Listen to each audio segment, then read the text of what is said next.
Alhamdulillah, alhamdulillahi rabbil alamin, qayyumis samawati wal aradin, mudabbiril khalaiqi ajma'in, ba'isir rusuli salawatullahi wa salamuhu alaihim, ilal mukallafina dibayani syara'iddin biddalailil qat'iyyati wa wadihatil barahin.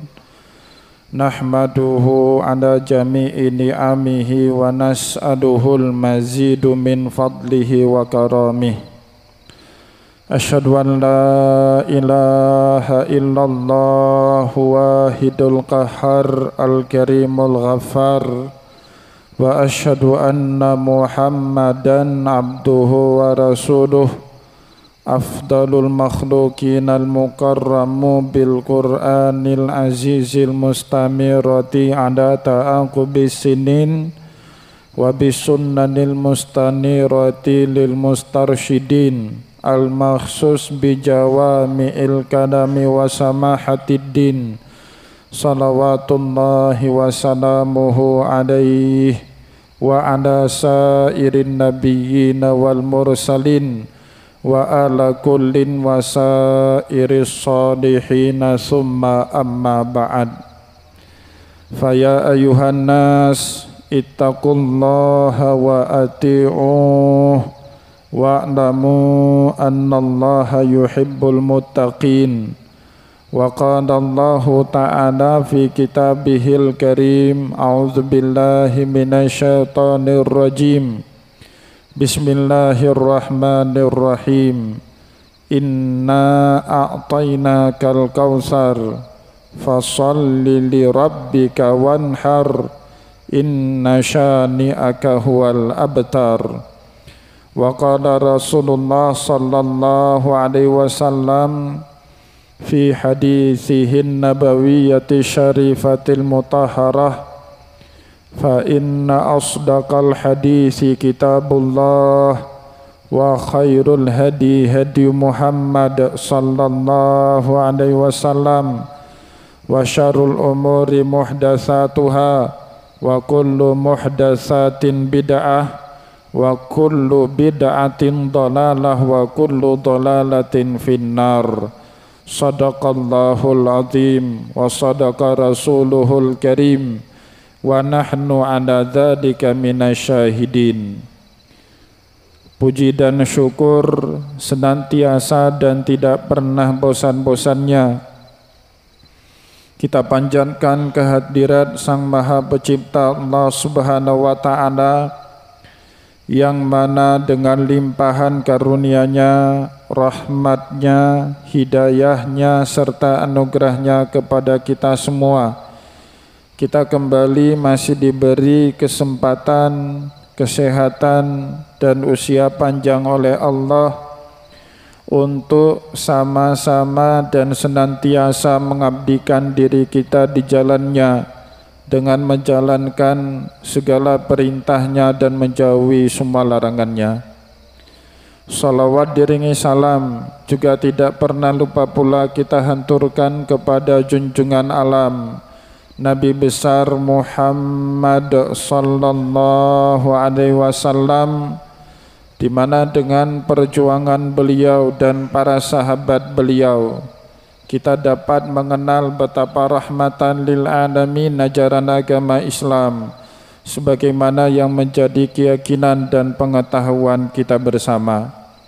Kaum muslimin jamaah salat Jumat yang diberkati oleh Allah, baru saja kita merayakan salah satu dari hari raya Islam, Idul Adha, atau juga disebut di dalam syariat dengan Idul Udhiyah, atau juga disebut oleh Allah di dalam Al-Quran dengan Yaumun Nahri, yang kesemuaannya bermakna hari raya kurban, di mana di dalam syariat kita, di dalam agama Allah, bahkan juga di dalam Al-Quran, semenjak turunnya Nabi pertama Nabiullah Adam alaihissalam, Allah Subhanahu wa taala telah memperkenalkan syariat kurban untuk umat manusia.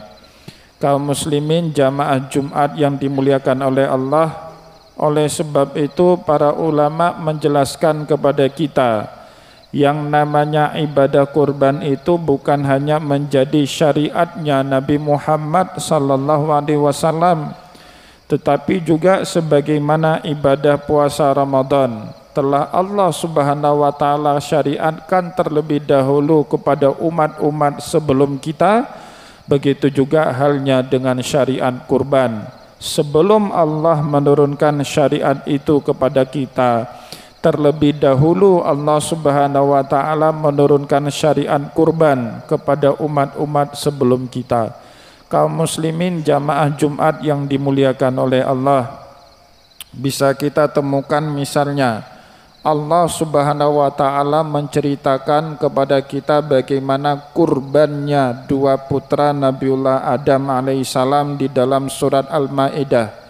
Watslu alaihim naba'a bani Adam bil haqq.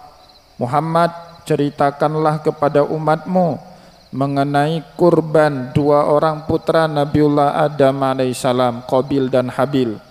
Idz qarraba qurbanan fatuqabbila min ahadihima wa lam yutaqabbal minal akhari qala la aqtulannak qala innama yataqabbalullahu minal muttaqin. Di mana kurban salah seorang mereka diterima sama Allah, yaitu kurbannya Habil, dan kurban saudaranya yang bernama Qabil ditolak sama Allah.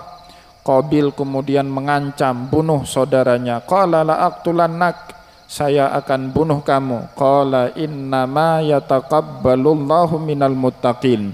Habil pun kemudian berkata kepada saudaranya, sungguh amal soleh, sungguh kurban yang diterima sama Allah hanya kurban yang dipersembahkan oleh orang-orang yang bertakwa kepada Allah Subhanahu wa taala.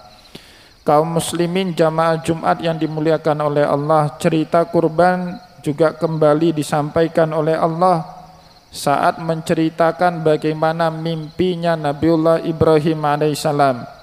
Ya bunayya inni ara fil manami anni athbahuka fantur madza tara. Wahai putraku Ismail, kata Ibrahim, saya semalam bermimpi melihatmu saya sembelih. Fantur madza tara, bagaimana pendapatmu terhadap mimpiku? Tanya Ibrahim kepada Ismail.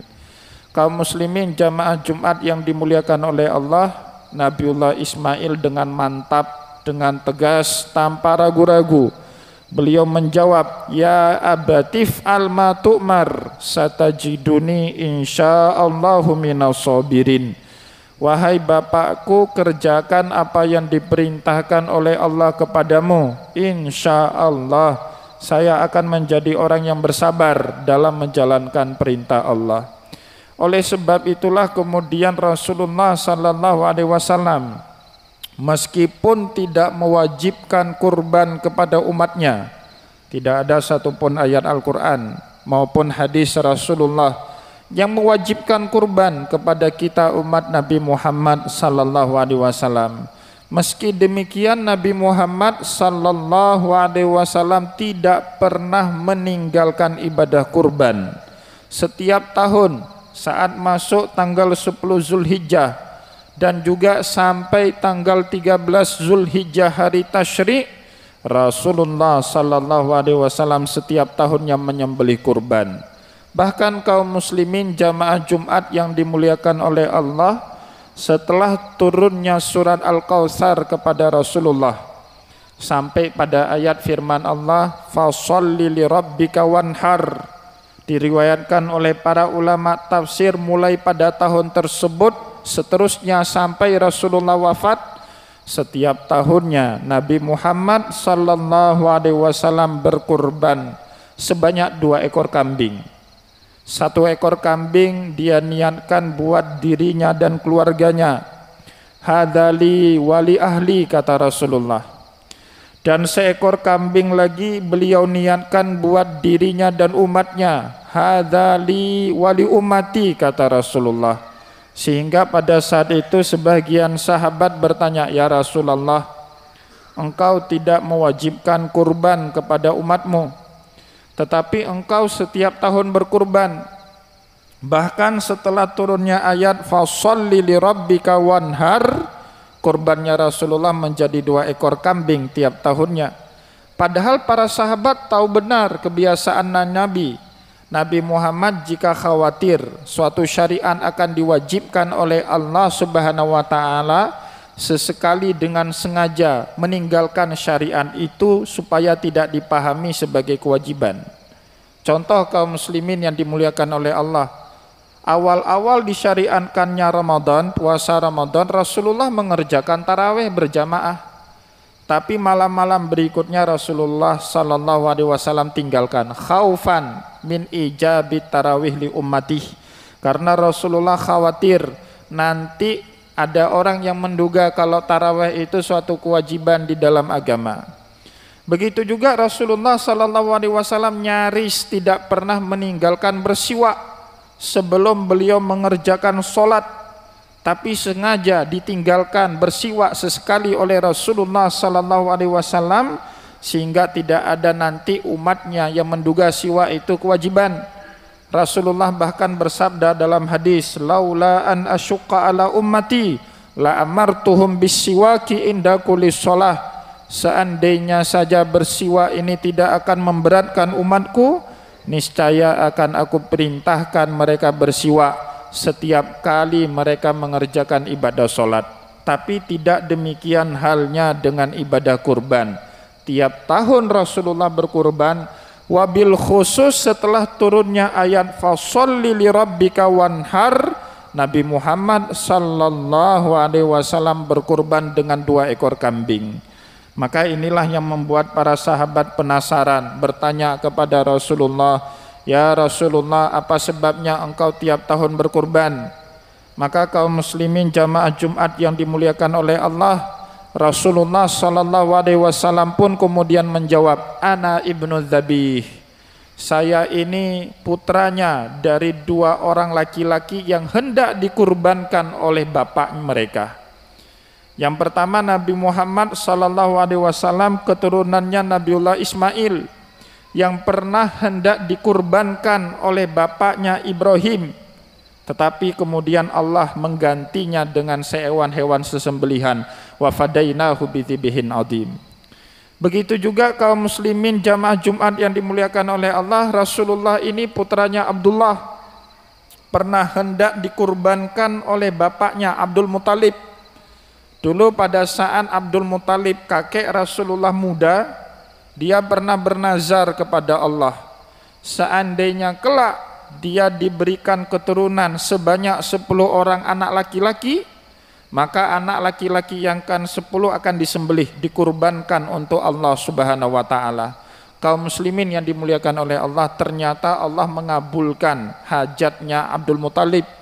Abdul Muthalib punya 12 orang putra, 4 orang putri. Putra yang ke-10 kebetulan bapaknya Rasulullah, Abdullah.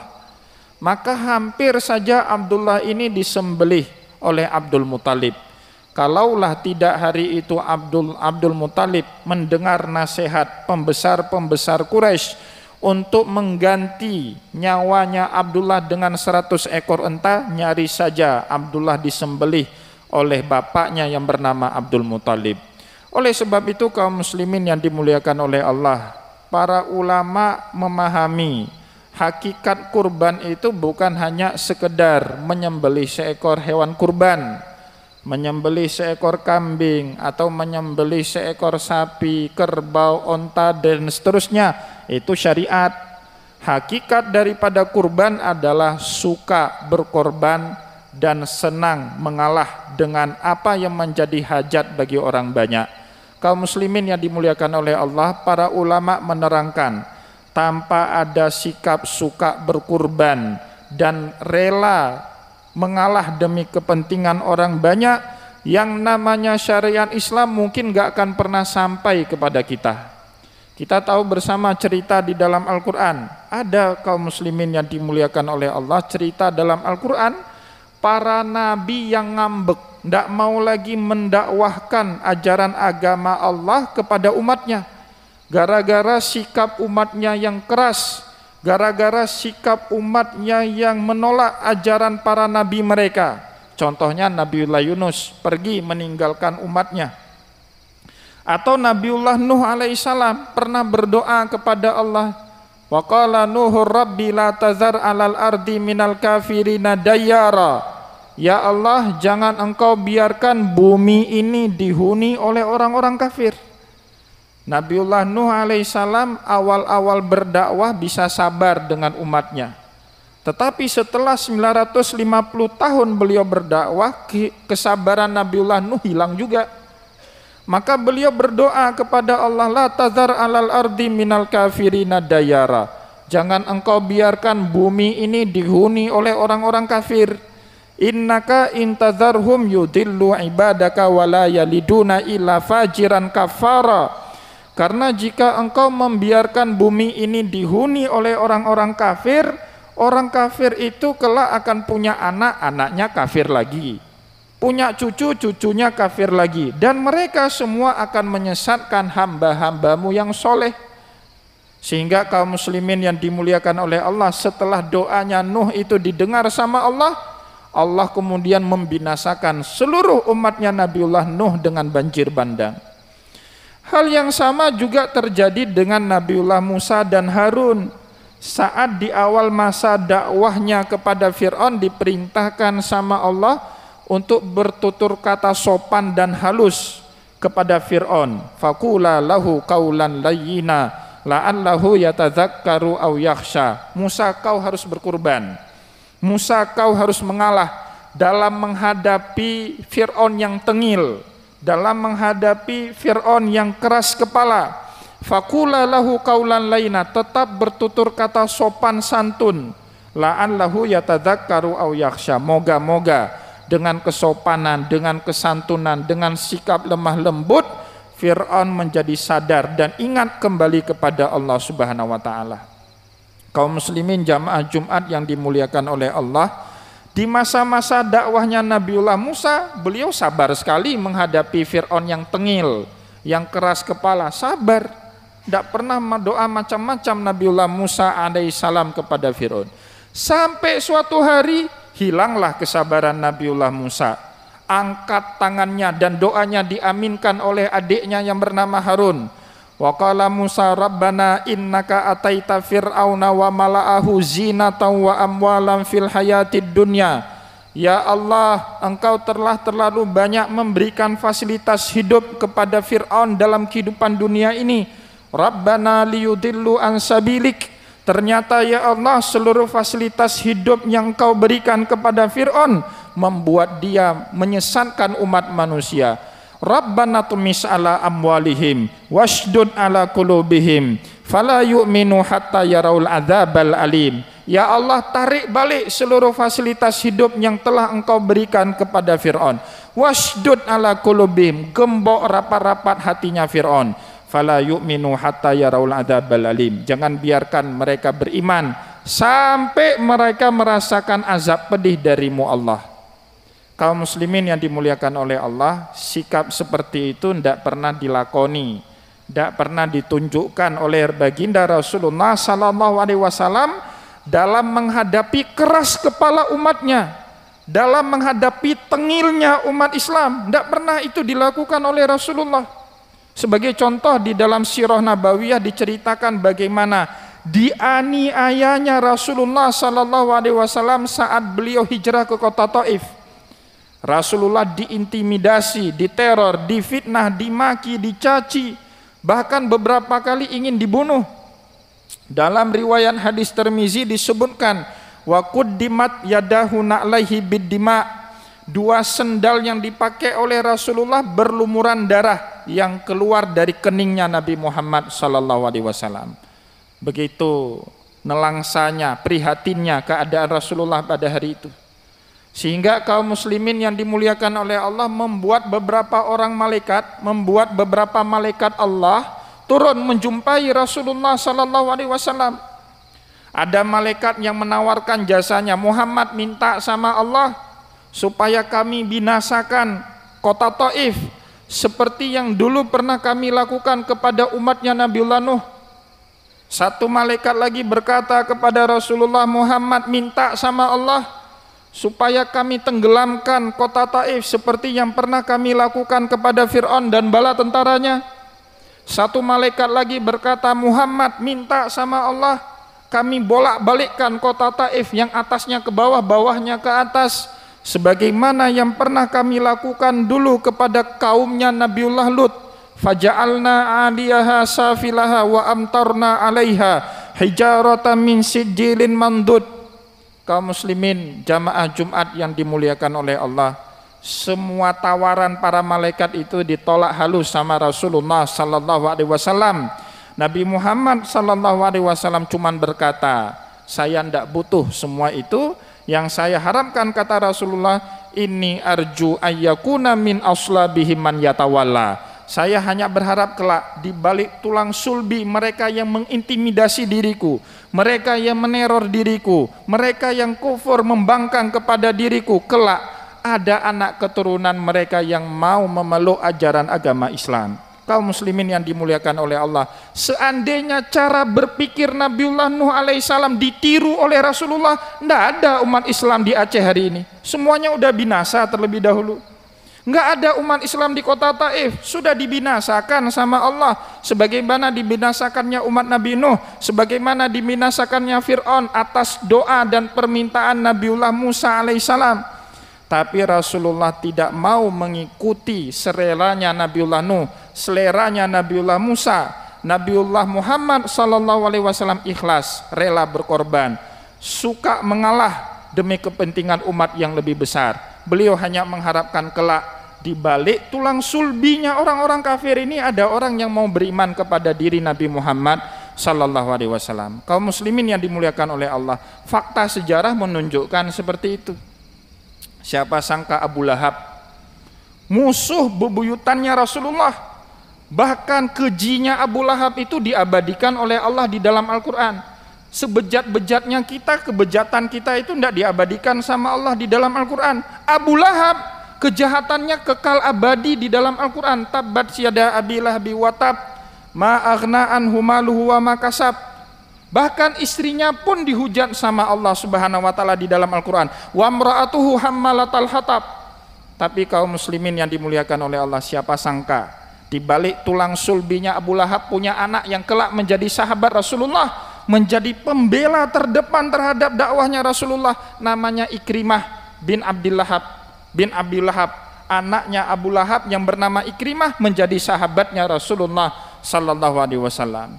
Begitu juga Khalid bin Walid, panglimanya Rasulullah, jenderalnya Rasulullah yang selalu membela ajaran agama Islam di garda terdepan di setiap peperangan.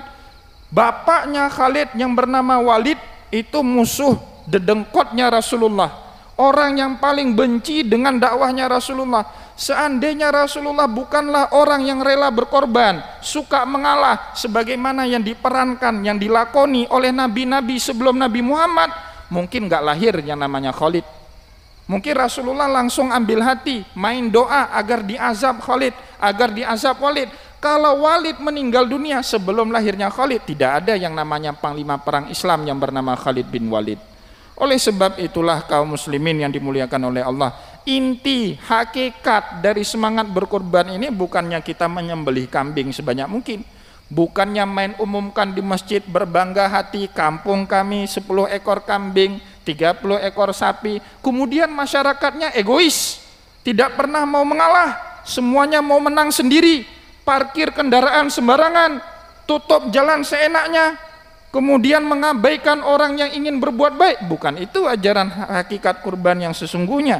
Hakikat kurban yang sesungguhnya rela berkorban, rela, sukarela kemudian mengalah demi kepentingan umat, demi kepentingan masyarakat yang lebih luas. Itu yang diajarkan sebenarnya oleh Rasulullah sallallahu alaihi wasallam melalui syariat berkurban yang setiap tahunnya pada tanggal 10 sampai tanggal 13 Zulhijjah kita peringati, kita rayakan dengan menyembelih seekor hewan kurban. Semoga khutbah Jumat pada hari ini bermanfaat kepada kita semua. Semoga kita menjadi pribadi-pribadi orang yang senang berkurban atas nama agama Allah, atas nama kemaslahatan umat.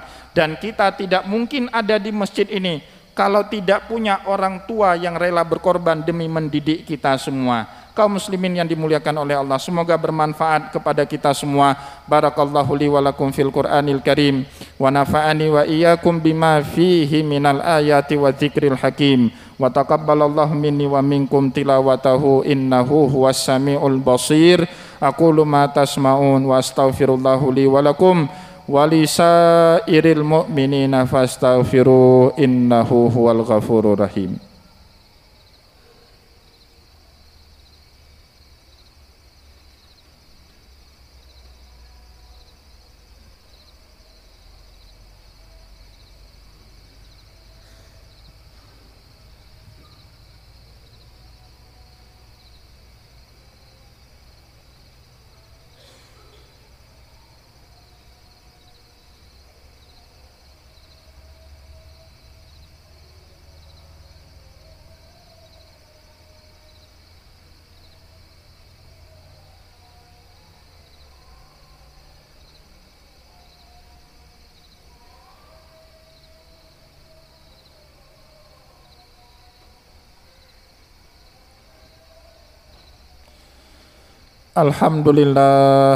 Alhamdulillahi rabbil alamin, nahmaduhu wa nasta'inuhu wa nastaghfiruh wa na'udzu billahi min syururi anfusina wa min sayyiati a'malina.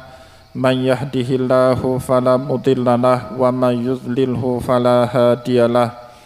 Asyhadu an la ilaha illallah wahdahu la syarikalah wa asyhadu anna Muhammadan abduhu wa rasuluhu la nabiyya ba'dah. Allahumma salli wa sallim ala rasulikal karim Muhammad sallallahu alaihi wasallam wa ala alihi wa ashabihi wa man tabi'ahu bi ihsanin ila yaumiddin, summa amma ba'd. Faya ayuhan nas ittaqullaha haqqa tuqatih wa la tamutunna illa wa antum muslimun. Wa qala Allah ta'ala fi kitabihil karim, a'udzu billahi minasyaitonir rajim, bismillahirrahmanirrahim. Idza jaa nasrullahi wal fath wa ra'aitan nasa yadkhuluna fi dinillahi afwaja fasabbih bihamdi rabbika wastaghfirhu innahu kana tawwaba. Wa qala Rasulullah sallallahu alaihi wasallam fi hadithihi nabawiyyati syarifatil mutahharah, kullu ummati yadkhulunal jannata illa man aba. Qila wa man ya'ba ya Rasulullah? Qala man ata'ani dakhalal jannah wa man asani faqad aba. Innallaha wa malaikatahu yusalluna 'alan nabi. Ya ayyuhalladzina amanu sallu 'alaihi wa sallimu taslima. Allahumma ighfir lil muslimina wal muslimat wal mu'minina wal mu'minat al ahya'i minhum wal amwat innaka sami'un qaribun mujibud da'wat ya qadiyal hajat. Allahumma alif baina qulubil muslimin. Allahumma alif baina qulubina wa baina qulubil muslimin wa aslih dhata bainina wa bainihim. Allahumma la tusallit alaina bidhunubina man la yakhafuka wa la yarhamuna. Allahumma inna na'udzubika minal waba wa qina syarrar rada wa najjina minat ta'ni wa ta'uni wal waba bilutfika ya rahmatan ya karim innaka ala kulli syai'in qadir. Allahumma taqabbal minna innaka antas samiul alim wa tub alaina innaka antat tawwabur rahim waghfir lana innaka antal ghafurur rahim. Ibadallah, innallaha ya'muru bil adli wal ihsan wa ita'i dzil qurba wa yanha 'anil fahsya'i wal munkari wal baghi ya'idzukum la'allakum tadhakkarun. Udhkurullaha katsiran yadhkurkum wa ladzikrullahi akbar wallahu ya'lamu ma tasna'un wa aqimis shalah.